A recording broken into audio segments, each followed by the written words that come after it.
안녕하세요. 마르코스입니다. 네, 오늘이 4월 18일이죠.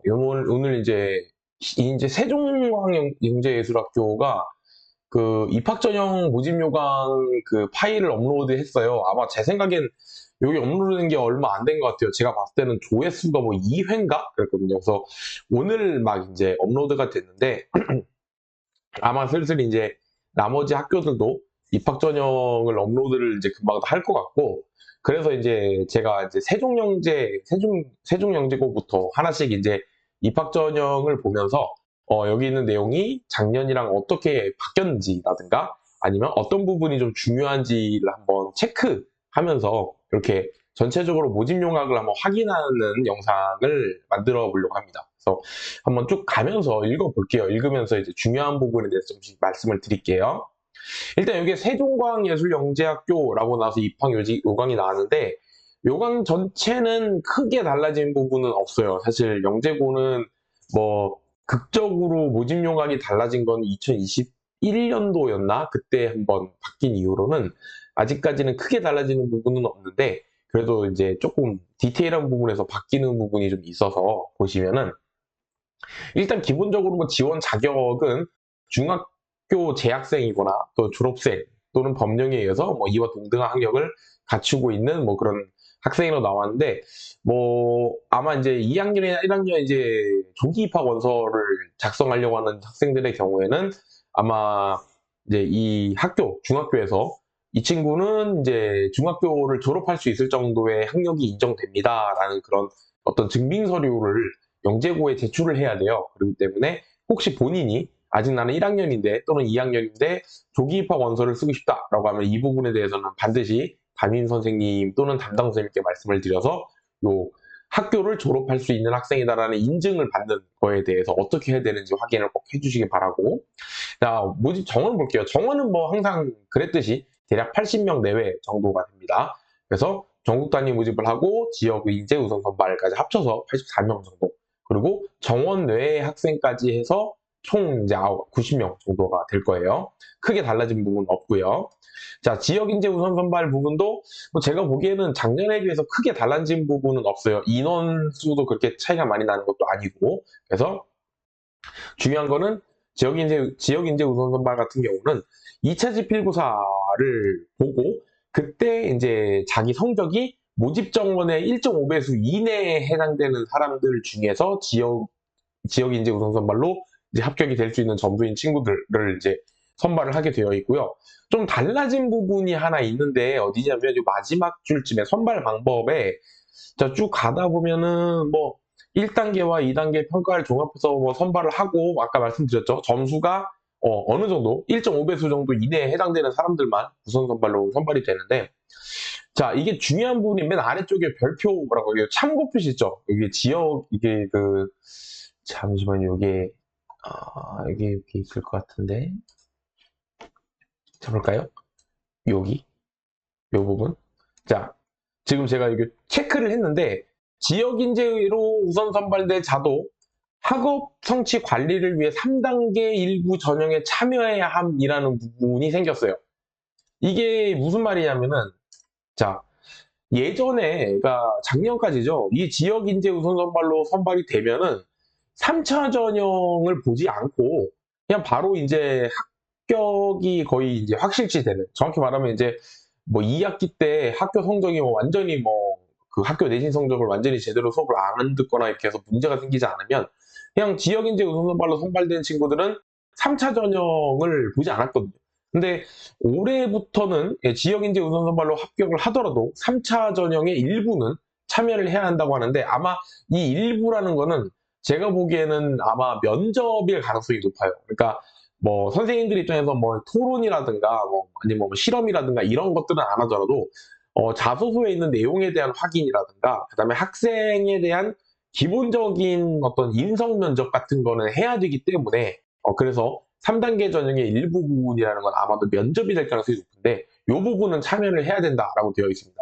다시 말하면 3단계 전형의 일부를 봤는데 이 부분에서 그러니까 불합격에 해당되는 저기를 받을 수도 있는 거예요. 그러니까 요거는 좀 확인을 좀 해야 될 것 같아요. 이게 세종뿐만 아니고 지금 인천영재고에서도 아직 완전히 모집 요강을 올린 건 아니지만 대략적인 모집 요강의 개요 정도를 올려놓은 파일이 있는데 거기를 확인해봐도 3차를 그러니까 지역인재 우선선발로 합격한 학생도 3차 전형의 일부를 참여해야 된다는 얘기가 거기에도 있어요. 그러니까 이거는 어쩌면 다른 영재고에서도 동일하게 이번부터는 지역인재 우선선발에 합격을 했다고 해도 일부분은 3차 전형에 대한 그러니까 뭐 면접이라든가 어떤 특정 학교에서 이제 정해놓은 그런 것들을 몇 개는 참여해야 된다라고 바뀐 것 같기도 해요. 그래서 이 부분은 꼭 확인을 해보시기 바랍니다. 그래서 이 부분이 작년에 비교해서 좀 달라진 부분입니다. 그래서 우선 선발 인원도 3단계를 좀 참여를 해야 된다는 거. 넘어가게 되면은 원서 접수, 네, 5월 말부터거든요. 그래서 요거 잘 보시고, 그리고 이제 아시겠지만 원서 접수 같은 경우는 이제 생활기록부하고, 그 다음에 뭐 이제 서류 전형에 대해서 학교 선생님들한테 뭐 추천서라든가 생활기록부라든가 이런 걸 다 받아가지고 이제 제출을 해야 되는 거고요. 그 다음에 뭐 우편 접수하고 이제 인터넷 접수의 날짜가 좀 다른 것 같은데 보시면 이제 원서 접수라고 되어 있는데 거기 보면 이제 원서 접수는 24일까지로 되어 있는데 우편 접수는 29일로 되어 있거든요. 우편 접수가 조금 날짜 여유가 있어요. 그래서 그거는 확인을 해보시고 중요한 거는 네, 그 뭐 등기 우편으로 접수를 하셔야 된다는 거. 그 다음에 5월 29일 우편 소인까지만 인정을 한다 이런 거 확인하시고 그다음에 뭐 1단계 합격자 발표 6월 28일이고요.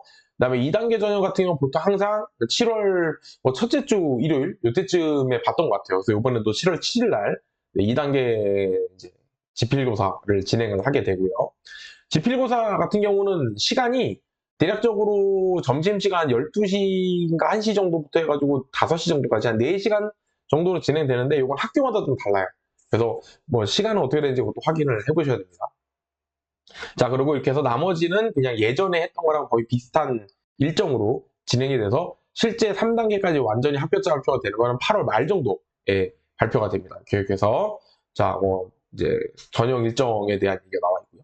넘어가면은 이번엔 전형 방법이 나오는데 전형 방법은 똑같죠. 1단계, 2단계, 3단계로 나눠져 있고 1단계는 서류, 2단계는 뭐 영재석 평가, 그러니까 저희 말하는 지필고사, 3단계는 이제 뭐 창의 융합 명략 평가라는데 이게 뭐 면접도 있고 뭐 토론도 있고 실험 설계도 있고 여러 가지가 있어요. 그죠? 그래서 이런 것들을 다 하게 된다는 거.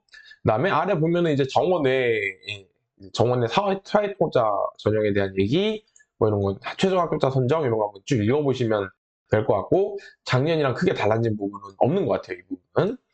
자, 전형용 확인하시고 아마 이 부분도 그렇게 달라지지 않았을 것 같고요.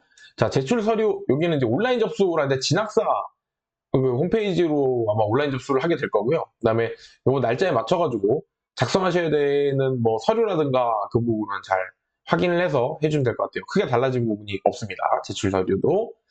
자, 넘어가면은 여기 보면 제출 서류에 대한 얘기가 나오는데 이 부분은 사실 대부분은 학교에서 선생님들이 학교에서 이제 여러분 서류들은 정리해가지고 선생님들이 이제 제출을 해주시는 부분인데 그래도 이제 확인해가지고 제대로 다 준비가 됐는지 꼭 체크를 해주시고요.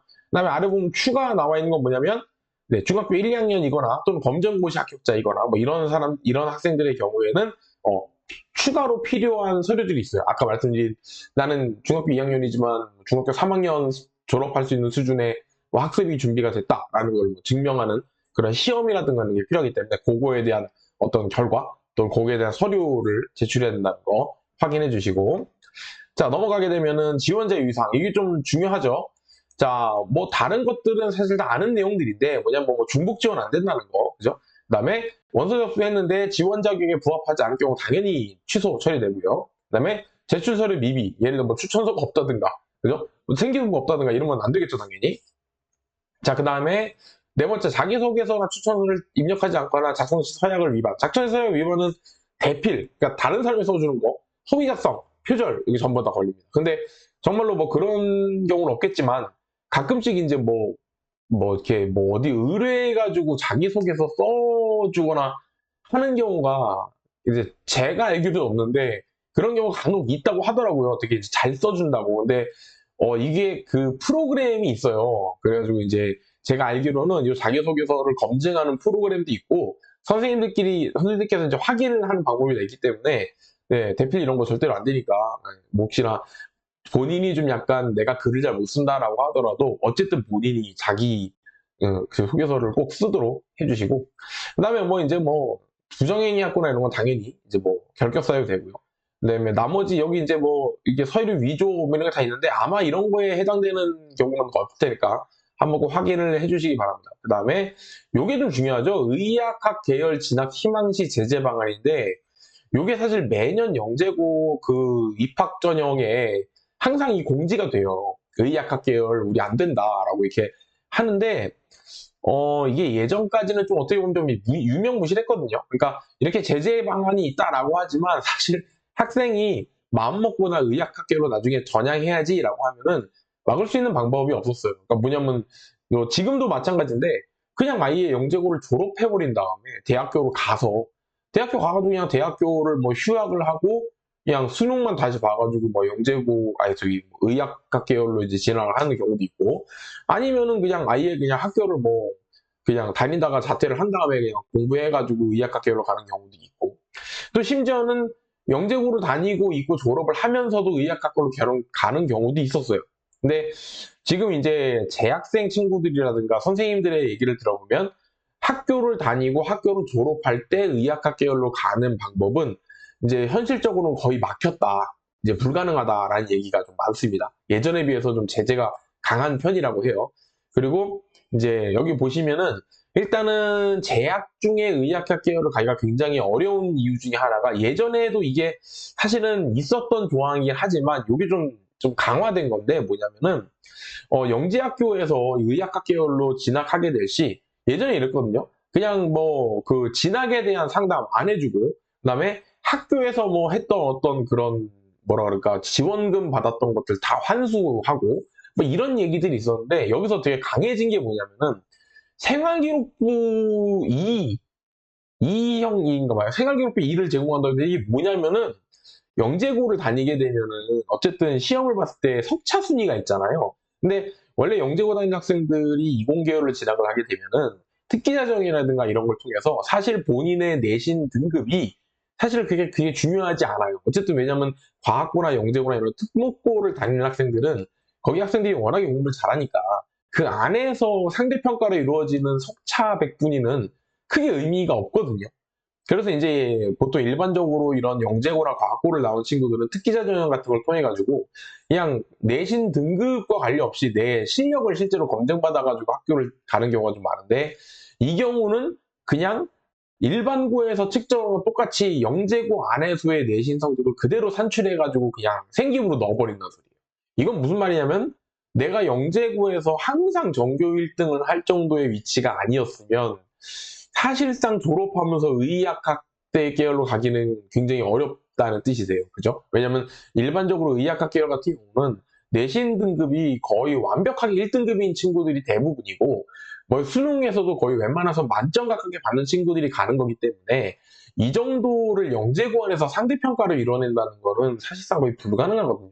그렇기 때문에 이 부분이 굉장히 불리한 거고 그렇기 때문에 아마 정상적인 졸업을 통해서 그 영재고 학생이 의학학 계열로 진학을 하는 거는 거의 불가능하지 않나 싶고 거기다 플러스해서 일반 교과, 아까 기본 교과 과정에서 배우는 학습 내용을 제외한 나머지 활동들은 일절 생기부에 포함을 안 시켜준다고 해요. 이 말은 무슨 말이냐면 보통 저희가 이제 생기부 안에는 단순히 저희 내신 성적뿐만 아니라 동아리 활동이라든가 연구 활동이라든가 교내에서 했었던 굉장히 다양한 활동들에 대해서 본인의 어떤 행적을 기록하는 거잖아요.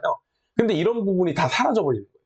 그냥 학교 성적만 딱 기입되는. 그러니까 이런 경우는 생기부를 딱 펼쳐봤을 때 내용이 거의 없는 거예요. 그냥 내신 성적도 사실 뭐 영재고기 때문에 내신 상대평가 등급 점수도 굉장히 될 텐데 거기에 플러스해서 있는 나머지 어떤 부가적인 자신의 활동이라는 게 거의 없기 때문에 이러면 생기부에서 어마어마하게 불이익을 받는 거라 현실적으로 이렇게 돼버리면 영재고 학생들이 의학학 진학하는 거는 거의 불가능할 정도의 불이익이라고 보셔야 돼요. 그래서 이게 좀 예전보다 더 강화된 부분입니다. 자, 그 다음에 나머지는 학교 시설 이용 제한, 이거 기숙사 이용 안 된다고 하더라고요. 의학학 계열로 진학한다라고 해버리면 그때부터는 기숙사 이용이 안 되고요. 뭐 교육비 장학금 다 환수되고요. 그래서 이런 식으로 제재가 이게 점점 강화되고 있는 상황인 것 같아요. 근데 이제 이런 거 있죠. 이 영재고 학생들이 졸업을 해서 대학교를 간 이후에 그 다음에 거기서 이제 대학교를 그만두고 뭐 의학과 계열로 전향해서 다른 학교로 간다든가 이런 것까지 막을 수는 없는 것 같아요. 그렇기 때문에 뭐 영재고 가면 무조건 의학과 계열 못 갑니다라고 얘기할 수는 없는데 그래도 어쨌든 정상적인 졸업 코스를 밟아서 가는 건 어렵고 어쨌든 좀 의학과 계열로 갈 때는 확실히 뭐 우리 생각에는 졸업한 다음에 대학교 간 다음에 다시 쓰지 뭐 하지만 그것도 사실 어떻게 보면 굉장히 불이익이거든요. 어쨌든 1, 2년 정도를 내가 밀려서 가는 거기 때문에 그래서 어쨌든 의학과 계열에 대한 제재가 굉장히 강하다는 거. 나머지 일반 유의사항 같은 경우는 한문에서 쭉 읽어보시면 되는 부분이라서 내용 별로 없고요. 자 넘어가면은 그 다음에 이제 사통 그죠? 사회통합 전형에 대한 제출 서류 막 이런 것들인데 이거는 본인이 해당되는 분들은 확인을 해보시면 좋을 것 같아요. 자 그리고 넘어가서 외국인 전형 이것도 이제 혹시 본인이 해당되면 확인을 해주시고 그러니까 사통이라든가 외국인 전형 같은 건 추가 서류가 필요할 수도 있고요. 그 다음에 지원 자격이 딱 정해져 있기 때문에 그거를 꼭 확인을 하셔야 됩니다. 자 넘어가면은 입학 원서에 대한 건데 이거는 사실 뭐 본인의 인적 사항을 작성하는 거기 때문에 크게 뭐 저희 할 건 없고 내용만 한번 보시면 되고요. 자 넘어가서 이제 뭐 개인정보 동의서 동의해야 되는 거고 자 넘어가면 자기소개서입니다. 이게 중요하죠. 이제 자기소개서 양식이 나와 있는데 첫 번째는 수학과학 분야에서 도전했던 경험에 대해서 구체적 사례죠. 본인의 경험과 노력에 대한 구체적 사례를 들고 그를 통해서 배운 점 쓰세요. 이건 사실 매년 있는 항목이에요. 그지? 자, 넘어가면은 지원자의 인문예술적 대학. 그러니까 이제 세종영재고나 인천영재고의 특징인데 그냥 수학과학에 대한 영재성을 쓰세요라는 거 말고도 인문예술적 수양이라는 건 예를 들어서 뭐 본인이 뭐 미술이나 체육이나 이런 다른 활동을 한 경험이 있다든가 아니면 내가 수학과학만 막 하는 게 아니고 나는 전체적으로 다른 분야에 대해서도 좀 소양을 갖추고 있다. 이런 거에 대해서 작성을 하는 부분. 세 번째는 학교 생활에 대한 얘기인데 학교 생활에 대해서 좀 더 디테일하게 본인이 가장 중요하다고 생각하는 덕목을 하나를 택해서 그 부분에 대해서 자기가 실천한 부분을 작성하세요라고 하는 거니까 학생이 어떻게 보면 인격적인, 인성적인 부분을 보겠다는 뜻입니다. 근데 전체적으로 저는 그냥 도덕성이 좋고요. 뭐 열심히 살고 있고요. 이런 거 말고 그 중에 좀 디테일하게 하나를 선정을 하는 거니까 그 부분에 대해서 좀 확실한 사례라든가 본인이 이 부분에 대해서 왜 중요한 가치를 가지고 있다라고 생각하는지에 더 자세하게 작성을 하라는 소리예요. 자, 네 번째는 이제 이거죠. 중요한 거죠. 본교가 지원자를 선발해야 하는 이유. 한마디로 8개 영재학교 중에 왜 굳이 세종영재고를 선택했나요? 라는 의미랑 같은 거고요. 이 말은 무슨 말이면 학생이 세종영재고를 선택한 어떤 구체적인 이유가 있는 게 좋다는 소리예요. 뭐 예를 들어서 세종영재고에서 진행하는 수업 중에 내가 꼭 이런 수업을 듣고 싶다라든가 아니면 이런 활동들이 있다고 하는데 이런 활동을 내가 꼭 하고 싶다 뭐 이런 식으로 이 학교만이 가지고 있는 특징에 대해서 그게 이제 나한테 꼭 필요합니다라는 식의 그런 이야기가 적혀 있는 게 좋겠죠. 자, 이렇게 해서 이제 그 자기소개서 양식은 예전이랑 크게 달라진 게 없는 것 같아요.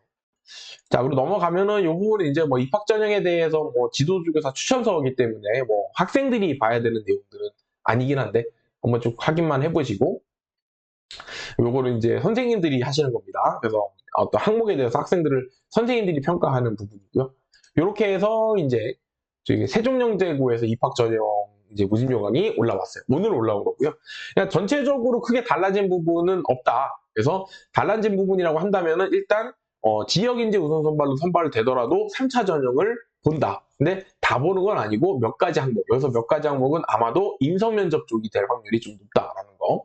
그 다음에 나머지 뭐 전형 일정, 뭐 전형 방법 이런 것들은 거의 크게 달라진 부분이 없습니다. 그죠? 확인만 쭉 해보시면 될 것 같아요. 그래서 이제 작년도 모집 요강을 참고해서 생기부나 아니면 자소서 같은 거 확인했던 학생들은 크게 달라진 부분은 없으니까 이 정도 확인하면 될 것 같아요. 네, 순서대로 이제 다른 학교에 대한 모집 요강도 이제 올라올 텐데 하나씩 올라올 때마다 확인하면서 뭐 좀 달라진 부분이라든가 아니면 좀 요번에 좀 이 부분이 좀 중점적으로 중요할 것 같다 하는 게 있으면 챙겨가지고 이렇게 영상을 만들도록 하겠습니다. 네, 감사합니다.